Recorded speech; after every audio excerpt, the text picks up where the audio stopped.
அல்லேலூயா. ஆண்டவருடைய பரிசுத்த நாமத்திற்கு மகிமை உண்டாவதாக. இந்த காணொலி வாயிலாக இந்த பரிசுத்த ஆராதனையை பார்த்து கொண்டிருக்கிறதான உங்கள் அனைவரையும் இயேசு கிறிஸ்துவின் ஈடினேட் நாமத்தினாலே ஆர்லோயமலி படைசலம் டிஸ்ட்ரிக்ட் சார்பிலே வாழ்த்தி வரவேற்றுக் கொள்கிறேன். நம் யாவரும் கண்களை மூடி ஜெபம் செய்து இந்த ஆராதனை நாம் ஆரம்பிப்போமாக. எங்களை அளவுக்கு அதிகமாக நேசித்து வழிநடத்தி வருகிற அன்பின் ஆண்டவரே, இந்த ஆசீர்வதிக்கப்பட்டதான காலை வேளைக்காய் நன்றி செலுத்துகிறோம். தகப்பனே, இந்த நாளிலும் கூட நடைபெற்று கொண்டிருக்கிறதான இந்த ஆன்லைன் ஆராதனையுடைய கரத்தில் தருகிறோம் சுவாமி. இந்த பரிசுத்த ஆராதனையிலே ஆண்டவரே, நாங்கள் நாமத்தை மகிமைப்படுத்தி பாடுகிறதான பாடல்கள், ஜெபங்கள், சாட்சியின் பகுதிகள், வேத வாசிப்பு, கர்த்தருடைய வார்த்தையின் தியானங்களை இதில் ஆசீர்வதித்து தரும்படியாய் நாங்கள் ஜெபிக்கிறோம் சுவாமி. இந்த காணொலி மூலமாக இந்த ஆராதனை பார்த்து கொண்டிருக்கிற ஒவ்வொரு கர்த்தருடைய பிள்ளைகளுடைய கரத்தில் தருகிறோம். என் ஜனங்களுக்கு இந்த கூட்டத்தின் மூலமாக என் தேவன் நியமித்து வைத்திருக்கிற ஆசீர்வாதங்களை பரிபூர்ணமாய் கொடுத்துள்ளபடியாக நாங்கள் பிரார்த்தனை செய்கிறோம். என் ஜனங்கள் ஆண்டவரே தகப்பனே, இந்த கூட்டத்திலே அப்பா உம்மை நோக்கி பார்க்கிறதான கூப்பிடுதல்களை ஜெபத்தை என் கர்த்தர் கேட்டு நீர்த்தாமே ஆசீர்வதித்தள்ளும்படியாக ஜெபிக்கிறோம். பரிசுத்த ஆவியானவரே, நீர்த்தாமே அசைவாடும்படியாக நாங்கள் பிரார்த்தனை செய்கிறோம். பாகம் எடுக்கிற, நடத்துகிற, தெய்வ செய்தியை கொடுக்கிற ஒவ்வொரு தெய்வ பிள்ளைகளை மறைத்து என் ஆண்டவரை வெளிப்படும்படியாக நாங்கள் மன்றாடி ஜெபிக்கிறோம் சுவாமி. தொடக்க முதல் முடிவரை நேரே இந்த ஆராதனை பொறுப்பெடுத்துக் கொள்ளும் இயேசுவின் மூலம் ஜெபிக்கிறோம். ஜெபம் கேளும் நல்ல பிதாவே, ஆமென். நம்முடைய ஆராதனையின் ஆரம்ப பாடலாக நம்முடைய பாடல் புத்தகத்திலே 130வது பாடல், பாடிடவாரும் தேவனை அன்பவர், வானம் புவியும் பாடட்டும் அன்பவர், ஆத்மா விழித்தெழும்பட்டும், உள்ளங்கணிந்து பாடட்டும், இயேசுவுக்காய் பாடிடுவோம் அன்பவர் என்கிற பாடலை பாடி இந்த ஆராதனை நாம் ஆரம்பிப்போமாக. பாடிடவாரும் தேவனை அன்பவர், வானம் புவி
ஆண்டவரே, இந்த நாளிலும் இந்த ஜெபத்தில் கலந்து கொள்ளும்படியாக தேவன் தந்த பெரிதான கிருபைக்காக அவரை துதிக்கிறோம்.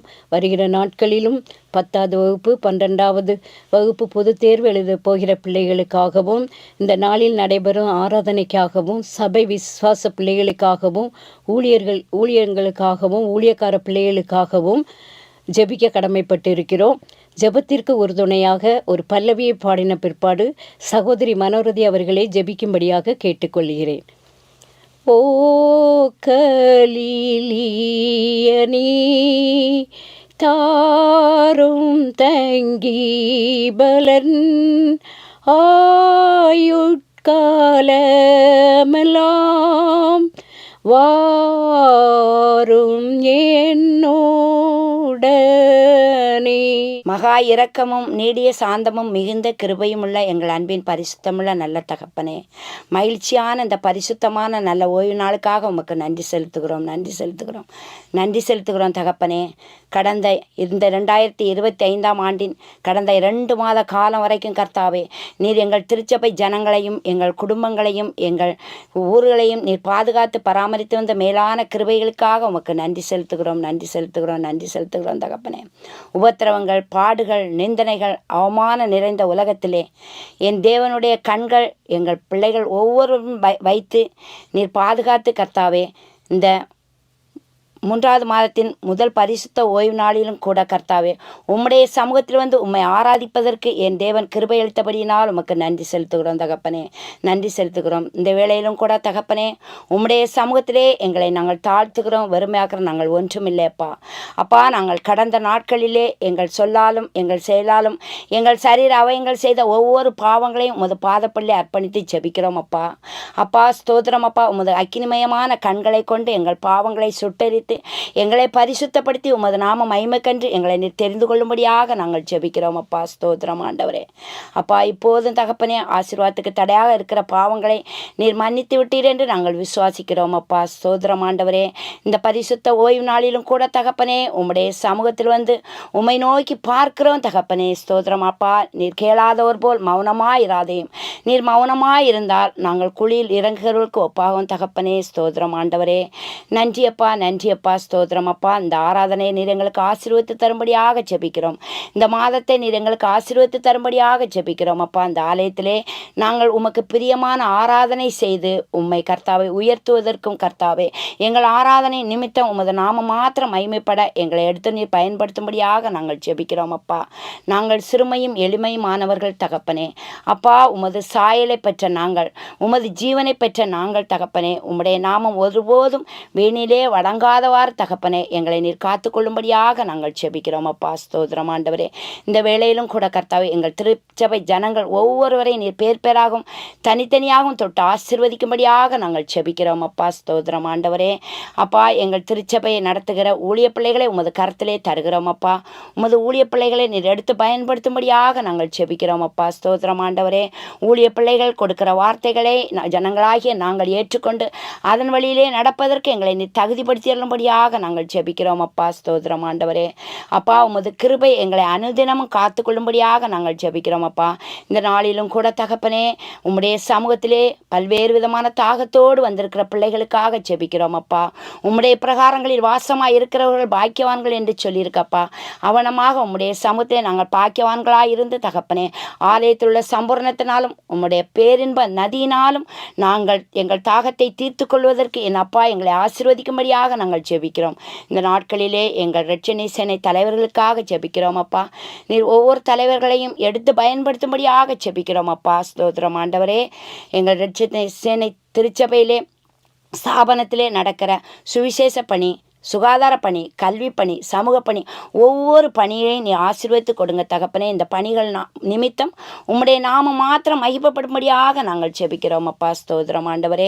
அப்பா, இன்னும் தகப்பனே, உம்முடைய சத்திய வேத வசனம் கேட்கக்கூடாத காலமாக இருக்கிறபடியினால் தகப்பனே, அப்பா, என் தேவன் தாமே மனமிறங்கி தகப்பனே எங்கள் ஒவ்வொரு பிள்ளைகளையும் நிரப்பும்படியாக நாங்கள் ஜெபிக்கிறோம் அப்பா. இந்த நாட்களிலும் கூட தகப்பனே, 10ஆம் வகுப்பு 12ஆம் வகுப்பு அரசு தேர்வு எழுதுகிற ஒவ்வொரு பிள்ளைகளையும் உமது கரத்திலே தந்து ஜெபிக்கிறோம் அப்பா. அன்று சாதராக், மேஷாக், ஆபேத் நேகோவுக்கு அப்பா எழுத்திலும் ஞானத்திலும் சாமர்த்தியத்திலும் கல்வியிலும் விருத்தியடைந்தது போல எங்கள் பிள்ளைகளும் இந்த வருஷ கடைசியிலே நல்ல முறையில் உமது வார்த்தையை ஏற்றுக்கொண்டு கர்த்தாவே நல்ல முறையில் பரீட்சை எழுதி வெற்றியை பெறுவதற்கு என் தேவன் உதவி செய்யும்படியாக நாங்கள் ஜெபிக்கிறோம் அப்பா. ஸ்தோத்திரம் ஆண்டவரே.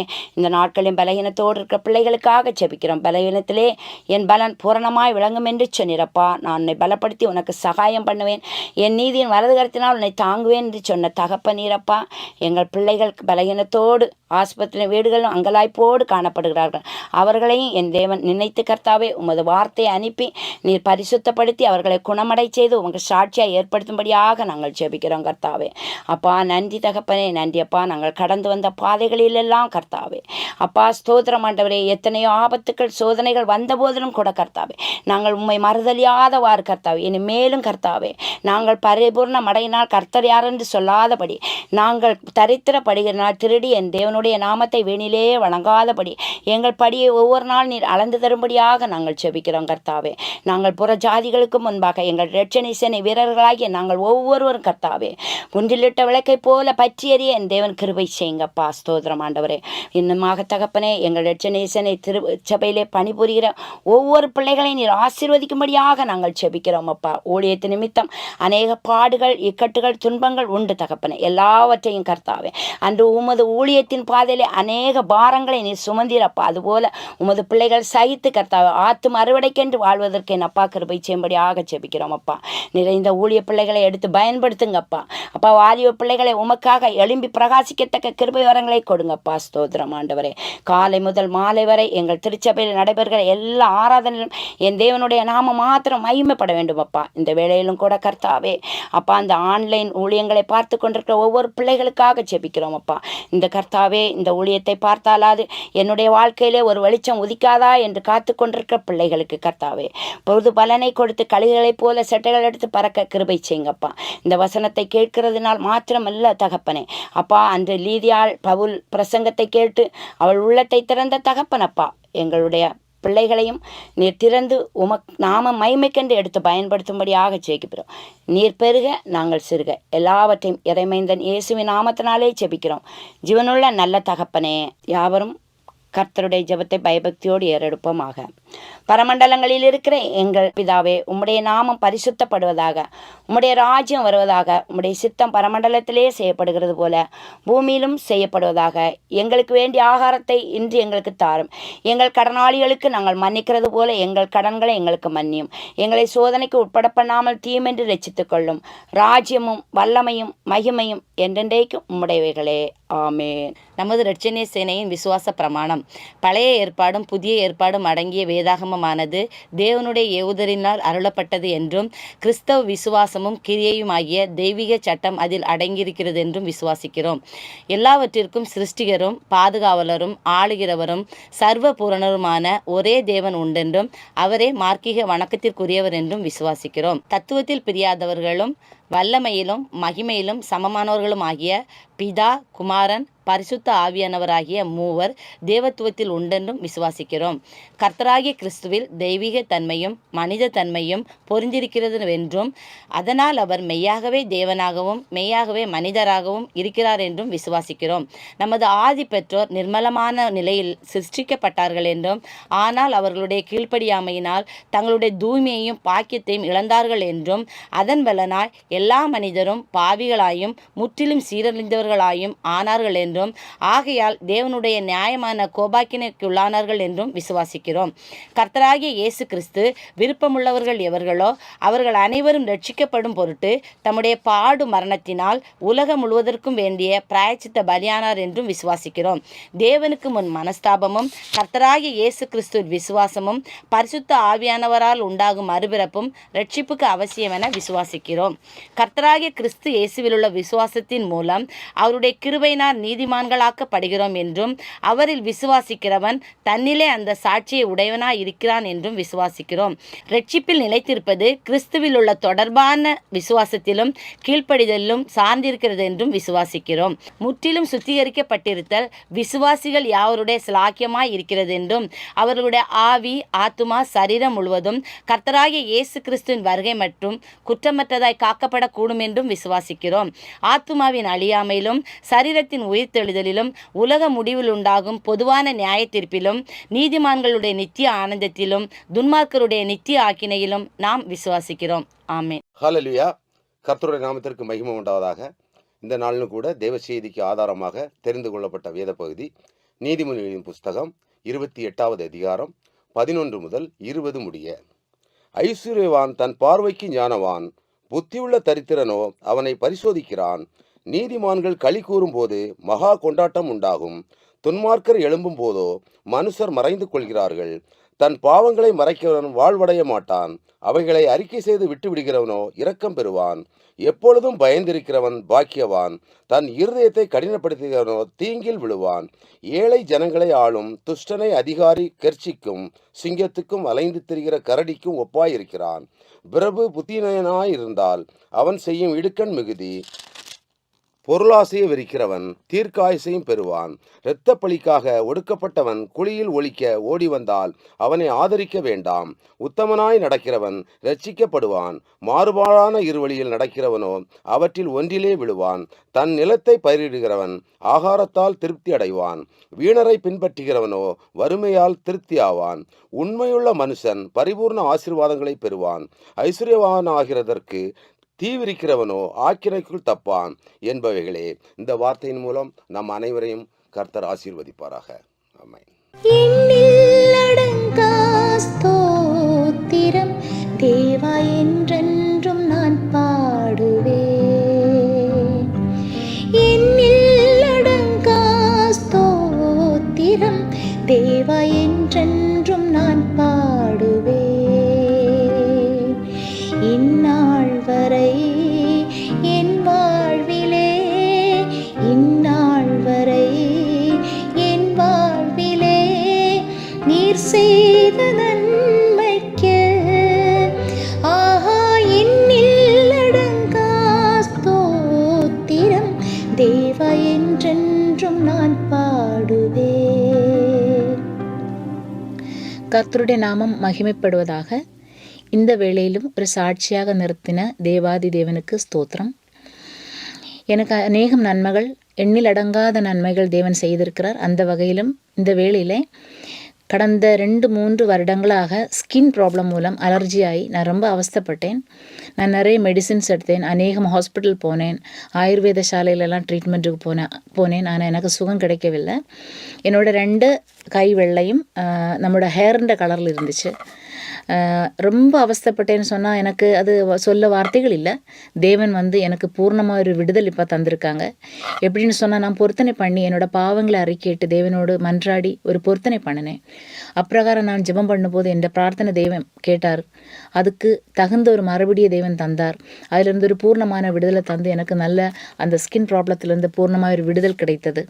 அதற்காக தேவாதி தேவனுக்கு என்னுடைய ஹிருதயத்தின் ஆழத்திலிருந்து 1000 கோடி நன்றிகள் தெரிவித்து கொண்டு என்னுடைய சாட்சியை முடித்துக் கொள்கிறேன்.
அல்லேலூயா.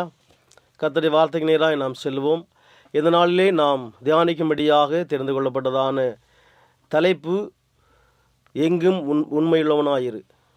ஆதாரமாக எடுத்துக்கொள்ளப்பட்டதான வேத வசனம் நீதிமொழிகள் புத்தகம் 28ஆம் அதிகாரம் 20ஆம் வசனம், உண்மையுள்ள மனுஷன் பரிபூர்ண ஆசீர்வாதங்களை பெறுவான் என்று சொல்லி இந்த வசனம் நமக்கு போதிக்கிறது. இந்த உலகத்திலே பார்க்கும் பொழுது ஒவ்வொரு மனுஷனும் மற்ற மனுஷர் அவரிடத்திலே உண்மையாக இருக்க வேண்டும் என்று சொல்லி எதிர்பார்ப்பது வழக்கம். இந்த உலகத்திலே நாம் வாழ்கிறதான இந்த வாழ்க்கையிலே உண்மையான மனுஷன் பரிபூர்ண ஆசீர்வாதங்களை பெறுவான் என்று சொல்லி வேதம் நமக்கு தெளிவாய் போதிக்கிறது. நாம் வேதத்திலே வாசிக்கும் பொழுது கர்த்தரிடத்திலே, அது மாத்திரமல்ல ஆண்டவருடைய சமூகத்திலே, அது மாத்திரமல்ல கர்த்தருடைய காரியத்திலே எந்த மனுஷனெல்லாம் உண்மையுள்ளவனாக இருந்தாரோ அனைவரையும் ஆண்டவர் ஆசீர்வதித்து உயர்த்தினார் என்று சொல்லி நாம் வாசிக்க முடிகிறது. இந்த நாளிலும் கூட இந்த இடத்துல வேதத்திலே யாரெல்லாம் கர்த்தருக்குள் உண்மையாக இருந்தார்களோ, கர்த்தரிடத்தில் உண்மையாக இருந்தார்களோ, யாரெல்லாம் கர்த்தர் வைத்த பணியிலே, கர்த்தர் வைத்ததான ஸ்தலத்திலே, ஆண்டவர் வைத்ததான நாட்களிலே, கர்த்தர் வைத்ததான சகல காரியத்திலே எந்த மனுஷனெல்லாம் உண்மையுள்ளவனாக இருந்தாரோ கர்த்தர் அவர்களை எவ்விதமாய் ஆசீர்வதித்தார் என்று சொல்லி நாம் ஒரு சில காரியங்களை வேதத்தின் அடிப்படையிலே நாம் தியானிக்கும்படியாய் போகிறோம். முதலாவதாக 1 சாமுவேல் புஸ்தகம் 22ஆம் அதிகாரம் 14ஆம் வசனத்திலே நாம் வாசிக்கும் பொழுது வேதம் கூறுகிறது, தாவீது என்கிற தெய்வ மனுஷர் கர்த்தரிடத்திலே உண்மையாக இருந்தார் என்று சொல்லி இந்த வசனத்திலே இந்த வேத போதில் நாம் வாசிக்க முடிகிறது.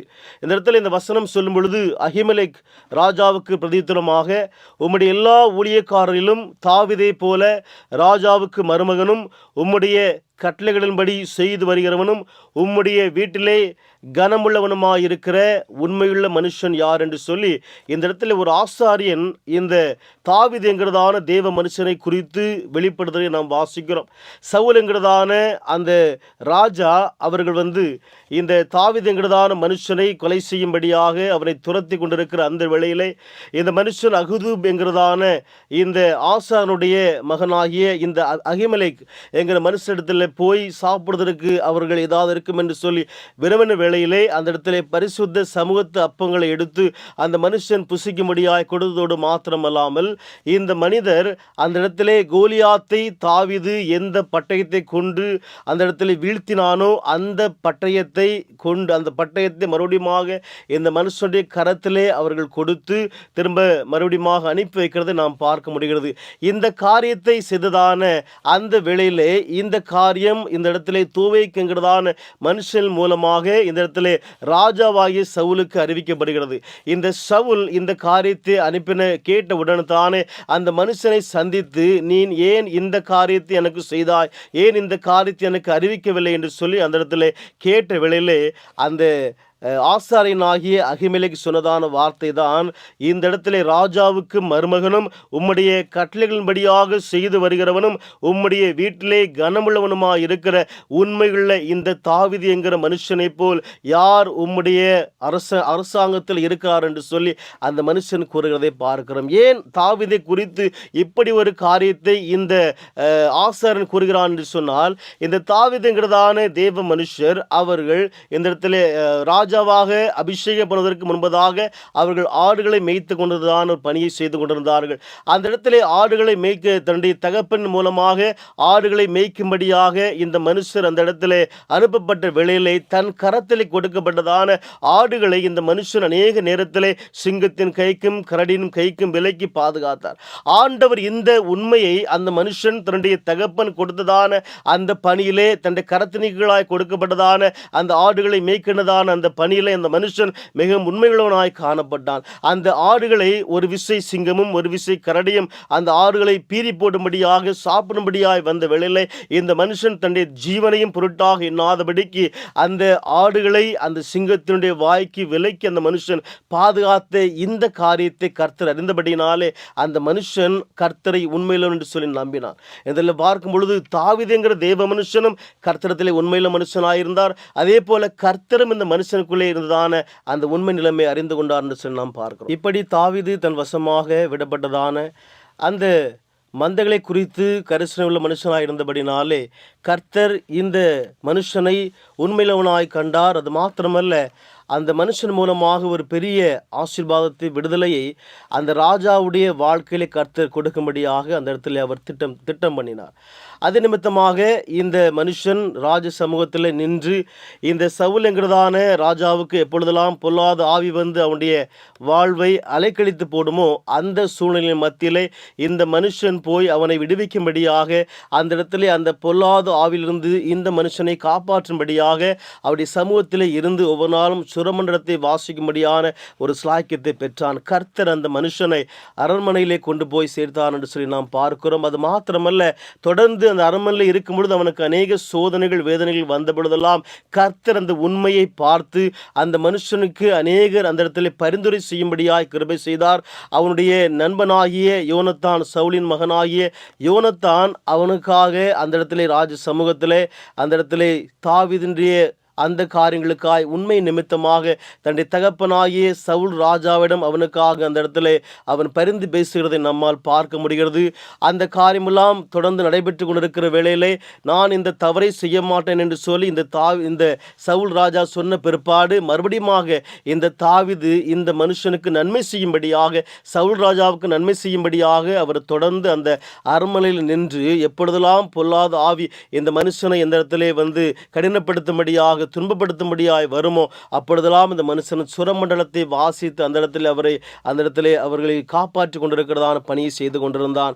ஆனாலும் இந்த மனுஷன் நாம் பயத்தில் வாசிக்கிறோம் 1 சாமுவேல் 19ஆம் அதிகாரம் 10வது வசனத்தை வாசிக்கும் பொழுது சவுல் இந்த தாவீது என்கிறதான தேவ மனுஷர் இந்த சவுலை அந்த இடத்திலே காப்பாற்றும்படியாக சுரமண்டலம் தன்னுடைய கரத்தினாலே வாசித்து கொண்டிருக்கிற வேளையிலே இந்த சவுல் என்ன செய்தார் என்று சொன்னால் தாவீதை ஈட்டினாலே சுவரோடை சேர்த்து உருவ குத்தி போட பார்த்தான் என்று சொல்லி நாம் வாசிக்கிறோம். ஆனால் இந்த சவுலுக்கு விலகினதினாலே கர்த்தர் அந்த இடத்திலே அவனை காப்பாற்றும்படியாய் கிருபை செய்தார். இப்படி அவனுடைய வாழ்க்கையிலே அநேக ரீதியில் என்ன காரியம் செய்தாலும் இந்த மனுஷன் கர்த்தரிடம் விசாரிக்காதபடிக்கு அவன் செய்வதே இல்லை.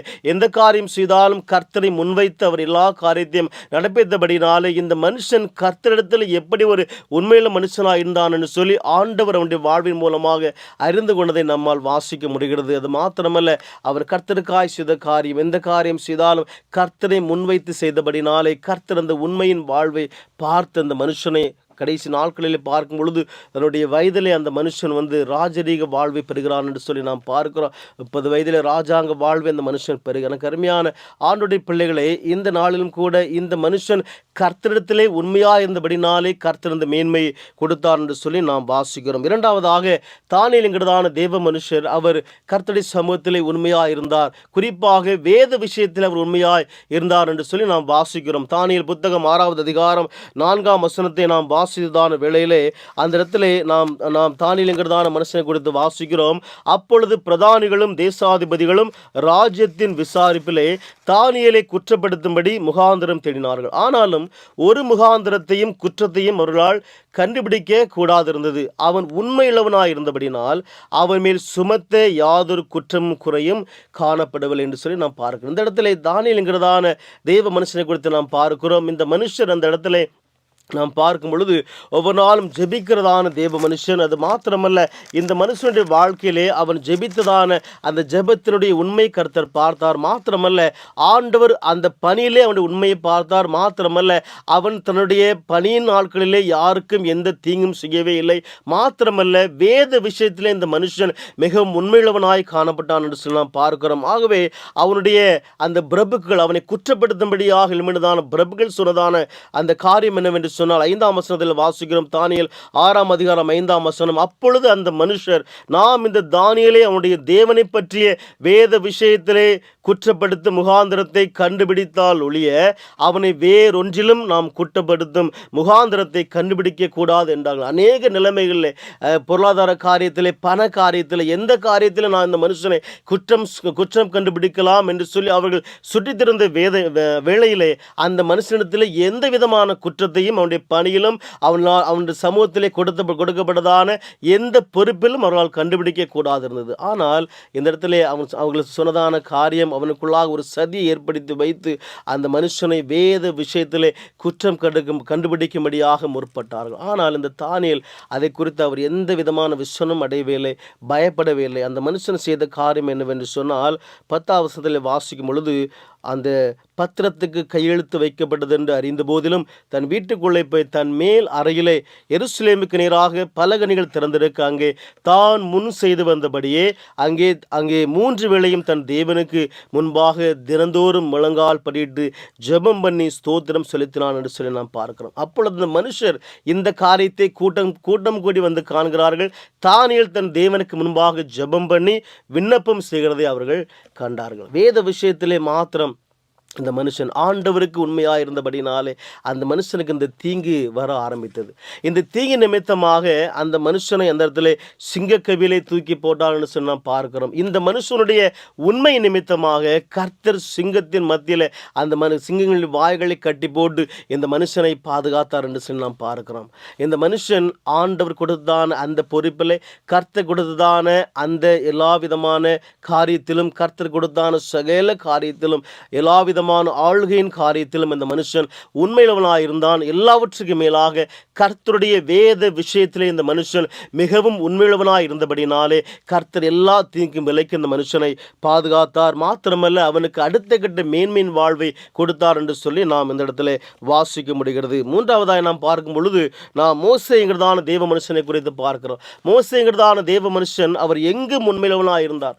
ஆண்டவராகிய தேவன் அவரை குறித்து ஒரு சாட்சி கொடுக்கிறார். எபிரேயர் புத்தகம் 3ஆம் அதிகாரம் 15ஆம் வசனத்தில் நாம் வாசிக்கும் பொழுது, சொல்லப்பட போகிற காரியங்களுக்கு சாட்சியாக மோசே பணிவிடைக்காரனாய் அவருடைய வீட்டில் எங்கும் உண்மையுள்ளவனாய் இருந்தார் என்று சொல்லி நாம் இந்த இடத்துல வாசிக்க முடிகிறது. எனக்கு அருமையான தெய்வ பிள்ளைகளே, இந்த மனுஷனுடைய வாழ்வை குறித்து கர்த்தரே சாட்சி கொடுக்கிறதை நம்மால் வாசிக்க முடிகிறது. ஆண்டவர் கொடுத்ததான பொறுப்பை இந்த மனுஷன் மிகவும் உண்மையாக உத்தமத்தோடு செய்தார் என்று சொல்லி நாம் பார்க்கிறோம். கர்த்தர் இஸ்ரவேல் ஜனங்களை எகிப்தினுடைய அடிமைத்தனத்திலிருந்து அழைத்து வரும்படியாக இந்த மனுஷனை தெரிந்து கொண்டார்.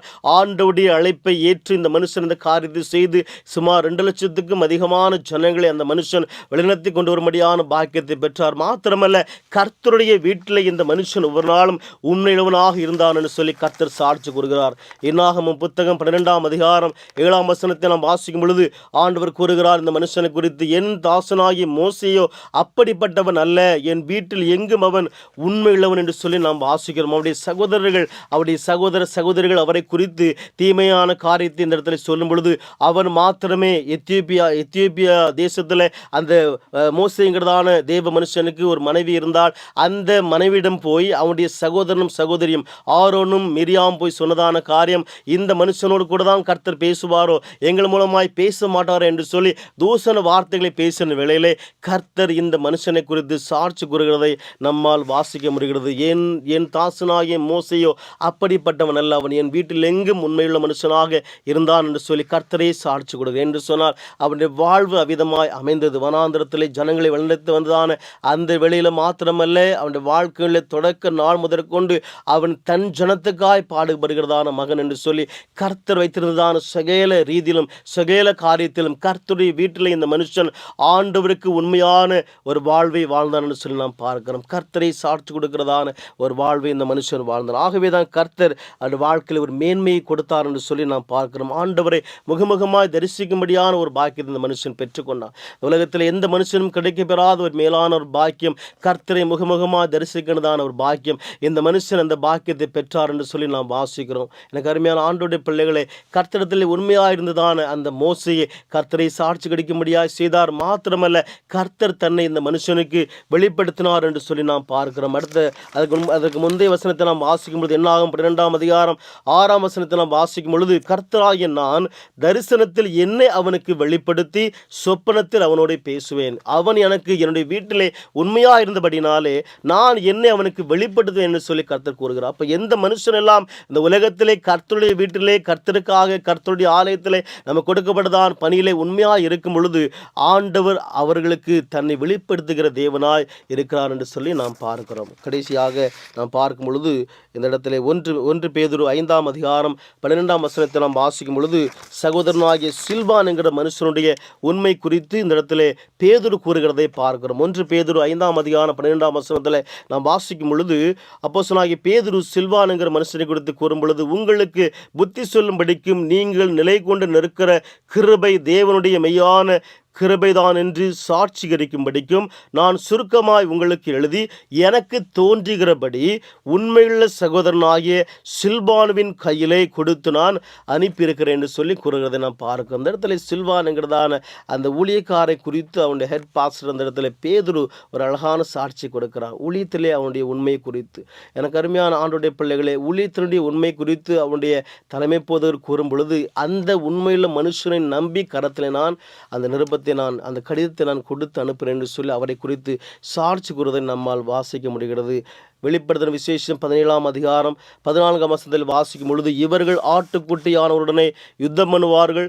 ஆட்டுக்குட்டியானவர் கர்த்தாதி கர்த்தரும் ராஜாதி ராஜாவுமாய் இருக்கிறபடியால் அவர்களை ஜெயிப்பார். அவரோடு கூட இருக்கிறவர்கள் அழைக்கப்பட்டவர்களும் தெரிந்து கொள்ளப்பட்டவர்களும் உண்மையுள்ளவர்களுமாய் இருக்கிறார்கள் என்று சொல்லி அந்த இடத்திலே அவர் கூறுகிறதை நாம் பார்க்கிறோம். ஆகவே எனக்கு அருமையான தெய்வ பிள்ளைகளே, வேதம் சொல்லுகிறது, நாம் கர்த்தருக்குள்ளாக உண்மையாக இருக்கும் பொழுது, ஆண்டவருடைய காரியத்திலே தாவீதை போல உண்மையாக இருக்கும் பொழுது, அது மாத்திரமல்ல வேத விஷயத்திலே தானியேலை போல நாம் உண்மையாக இருக்கும் பொழுது, மோசேங்கிற தெய்வ மனுஷனை போல தனக்கு கொடுக்கப்பட்ட பணியிலே, தனக்கு கொடுக்கப்பட்டதான காரியத்திலே, தனக்கு கொடுக்கப்பட்டதான கர்த்தருடைய வீட்டிலே, அது மாத்திரமல்ல சில்வானை போல தனக்கு கொடுக்கப்பட்டதான ஊழியத்திலே, அது மாத்திரமல்ல எல்லா காரியத்திலும் கர்த்தர் உண்மையுள்ளவராக இருக்கிறது போல நாமும் உண்மையுள்ளவராக இருக்கும் பொழுது கர்த்தர் நமக்கு அடுத்த கட்ட ஆசீர்வாதத்தை நமக்காக தந்து நம்மை ஆசீர்வதிக்க வல்லமுடைய தேவனாக இருக்கிறார். 2 தெசலோனிக்கேயர் 3ஆம் அதிகாரம் 3ஆம் வசனத்தை வாசிக்கும் பொழுது, கர்த்தரோ உண்மையுள்ளவர், அவர் உங்களை சிறப்படுத்தி தீமை நின்று விலக்கி காத்துக்கொள்வார் என்று சொல்லி வாசிக்கிறோம். எனக்கு அருமையான தெய்வ பிள்ளைகளை, நம்முடைய வாழ்க்கையில் நாம் கர்த்தருக்கு உண்மையாக ஜீவிக்கும் பொழுது அநேக விதமான தீமையான காரியங்கள் நம்ம மீது சுமத்துவார்கள், அநேக பழிகளை நமக்கு சுமத்துவார்கள். ஆனால் கர்த்தர் எப்படி இந்த உலகத்திலே அவர்கள் வாழ்ந்து சகித்தார்களோ அதே போல நாம் கர்த்தரை போல இந்த உலகத்திலே நாம் உண்மையுள்ளவர்களாக வாழும் பொழுது கர்த்தர் நமக்கு அதற்குரியதான ஸ்திரத்தன்மை தர வல்லவராக இருக்கிறார். அதற்குரியதான சகிப்புத்தன்மை தர வல்லவராக இருக்கிறார். அது மாத்திரமல்ல, நம்முடைய வாழ்க்கையிலே அது நிமித்தமாக வருகிற எல்லா தீங்கும் விலக்கி ஆண்டவர் நம்மை காத்து கொள்ள வல்லமுடைய தேவனாக இருக்கிறார். நம்முடைய வாழ்க்கையிலே நம்முடைய கரத்திலே கொடுக்கப்பட்டதான பணியிலே, பொருளாதார காரியத்திலே, நமக்கு கொடுத்ததான ஊழியத்திலே, நமக்கு கொடுத்ததான சகலவிதமான ஆலய பணிகளிலே, நமக்கு கொடுக்கப்பட்டிருக்கிறதான எல்லா பொறுப்பிலே நாம் இன்றைக்கு கர்த்தருக்கு உண்மையாக இருக்கிறோமா? கர்த்தருடைய சமூகத்திலே ஆண்டவர் என்னை காண்கிறார் என்று சொல்லி அந்த காரியத்திலே நாம் ஒவ்வொரு நாளும் நாம் கிறிஸ்துவுக்குள்ளாக தேவன் என்னை காண்கிறாங்கிறதான அந்த பயத்தோடு கூட அந்த பணியை நாம் செய்து கொண்டிருக்கிறோமா? நம்மை நாமே ஆராய்ந்து பார்க்கிற தருணத்தில் நாம் இருக்கிறோம். எனக்கு அருமையான தெய்வ பிள்ளைகளே, இவ்வளவு நாட்கள் அப்படிப்பட்டதான உண்மையான வாழ்வை நான் வாழவில்லை சுவாமி, இனிமேல் நான் வாழும்படியாக என்னை தத்தம் செய்கிறேன் என்று சொல்லி கர்த்தருடைய சமூகத்தில் நம்மை நாமே தத்தம் செய்வோம். தேவன் தாமே நம்மை அதிகமாய் ஆசீர்வதிப்பாராக. ஆமென். தேவா என்னை படைக்கிறீர், இதோ என் யாவும் தாரீர், உந்தன் மாநேசம் எந்தனை பந்திப்பதினார், என் நேசம் பாசம் யாவையும் இதோ அங்கே அறியும், உம்மால் காக்கப்பட்டென்றும் நான் நிலைத்திருப்பேன். ஜெயம் ஜெயம் அல்லேலூயா, எனதெல்லாம் படைத்தேன், பூரண ரட்சிப்படைந்தேன் மீட்பர் இரத்தத்தால். என் மனம் சித்தம் யாவுமே சந்தோஷமாய் நான் தாரேன், பூரணமாய் சுத்தம் செய்யும் தீமையை நீக்கும். தாரேன் என் முழு ஜீவனை, கேளும் என் விண்ணப்பத்தை, சொந்தமானதால் இப்போ நான் படைக்கிறேன். ஜெயம் ஜெயம் அல்லேலூயா, எனதெல்லாம் படைத்தேன், பூரண ரட்சிப்படைந்தேன் மீட்பர் இரத்தத்தால். நம் யாவரும் தலைகளை தாழ்த்தி ஜெபம் செய்வோமாக. மகா இரக்கமும் கிருபையும் அன்பும் நிறைந்த பரலோக பிதாவே, இந்த ஆசீர்வதிக்கப்பட்டதான வேளைக்காய் நன்றி செலுத்துகிறோம். இந்த ஆளின் ஆராதனையின் மூலமாக என் கர்த்தரை தரிசிக்கும்படியாக, கர்த்தருடைய வார்த்தை தியானிக்கும்படியாக தேவன் தந்த கிருபைக்காய் நன்றி செலுத்துகிறோம். ஆண்டவரே, எங்கும் உண்மையுள்ளவனாயிருங்கிற தலைப்பிலே நாங்கள் வேத வசனத்தை தியானித்தோம் தகப்பனே. ஆண்டவரே தகப்பனே, இன்னுமாக தாவீதை போல, ஆண்டவரே தானியங்கிறதான தேவ மனுஷரை போல, மோசேங்கிற தேவ மனிதரை போல, ஆண்டவரே சில்வானுங்கிற ஊழியக்காரரை போல, ஆண்டவரே தகப்பனின் ஆண்டவரை போல நாங்கள் எங்களுக்காய் கொடுக்கப்பட்டதான காரியத்திலே பண காரியமாயிருந்தாலும் சரி, ஆண்டவரே பொறுப்பாக இருந்தாலும் சரி, ஊழியமாக இருந்தாலும் சரி, ஆண்டவரே தேவனை வீட்டிலே பணி செய்கிறதான அந்த பணியாக இருந்தாலும் சரி, அனைத்திலும் நாங்கள் ஆண்டவரே தகப்பனை நாங்கள் தியானித்த அந்த தேவ மனிதர்களைப் போல சுவாமி கர்த்தருக்குள்ளாக நாங்கள் ஆண்டவரே உண்மையான ஜீவியத்தை ஜீவித்து என் ஆண்டவருடைய ஆசீர்வாதத்தை அடுத்த கட்ட மேன்மை பெற்றுக்கொள்ளும்படியாக எங்களை தத்தம் செய்கிறோம். ஆண்டவரே, இந்த ஆன்லைன் சர்வீஸ் மூலமாக ஆண்டவரே இதில் கலந்து கொண்டு ஜெபித்து கொண்டிருக்கிற ஆண்டவரே இந்த ஆரலை சுவாமி பாடலை பாடி நம்முடைய வேத வசனத்தை வாசித்து இந்த தகப்பனை அப்பா கூட்டத்திலே கலந்து கொண்டிருக்கிற ஒவ்வொரு கர்த்தருடைய பிள்ளை நீர் தாமே ஆசீர்வதித்து தழுவீராக. அவர்களுக்கு தகப்பனை இந்த கூட்டத்தின் மூலமாய் தேவன் நியமித்து வைத்திருக்கிறதான ஆசீர்வாதத்தை சுவாமி வழங்கி ஆண்டவரை ஆசீர்வதித்து தள்ளும்படியாக எங்கள் மன்றாடி ஜெபிக்கிறோம். இந்த கூட்டத்திலே ஆண்டவரே வந்து சுவாமி தங்களை அர்ப்பணித்து ஜெபித்து கொண்டிருக்கிற ஒவ்வொருடைய ஜெபத்தையும் கர்த்தர் கேட வாழ்க்கையிலே இந்த நாள் முதற்கொண்டு ஒரு உண்மையின் வாழ்வை, தேவனுக்குள்ளே விசுவாசமுள்ள வாழ்வை தகப்பனை வாழும்படியான நாட்களே என் ஆண்டவர் தாம் அவர்களுக்கு ஏற்படுத்தி தரும்படியாக எங்கள் மன்றாடி ஜெபிக்கிறோம். சுவாமி தொடர்ந்து எங்களுடைய இந்த ஆளின் ஊழியத்தின் ஆசீர்வதித்து தள்ளும்படியாக ஜெபிக்கிறோம். உதவி செய்கிற ஒத்தாசை செய்கிறதான ஒவ்வொரு ஊழியக்காரர்களுக்காக, நண்பர்களுக்காக, சகோதரர்களுக்காக ஜெபிக்கிறோம். ஆசீர்வதித்தருளும். தொடர்ந்து ஊழியத்தில் எடுத்து சுவாமிகளை பயன்படுத்தும்படியாக எங்கள் மன்றாடி ஜெபிக்கிறோம். சுவாமி ஆசீர்வதியும் பலப்படுத்தும். இயேசுவின் மூலம் ஜெபிக்கிறோம். ஜெபம் கேளும் நல்ல பிதாவே, ஆமென். ஆசீர்வாத ஜெபம். நம்முடைய கர்த்தராகிய இயேசு கிறிஸ்துவின் கிருபையும் பிதாவாகிய கடவுளின் அன்பும் பரிசுத்த ஆவியானவரின் ஐக்கியம், சிநேகம், சந்தோஷமும் சமாதானமும் நல்வாழும் கூட்டாமையும் ஆசீர்வாதம் இன்றும் என்றும் சதா காலமும் நம் அனைவரோடும் கூட அதிகமாய் தங்கியிருப்பதாக.